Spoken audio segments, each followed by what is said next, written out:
রামিসার বাবার কথাগুলো শুনে নিজেকে ধরে রাখতে পারিনি, চোখে পানি চলে এসেছে। তিনি বলছিলেন, এই মেয়েটাকে ছাড়া আমি থাকবো কিভাবে? আমি ঘরে ঢোকার আগেই ও আমার জন্য ফ্রিজে শরবত বানিয়ে রাখতো।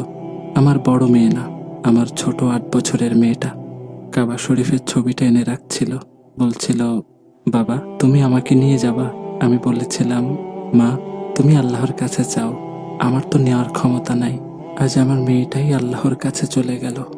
রামিসার বাবার কথা শুনছিলাম আর ভাবছিলাম, আল্লাহ আমাকে একটি কন্যা সন্তান উপহার দিয়েছেন।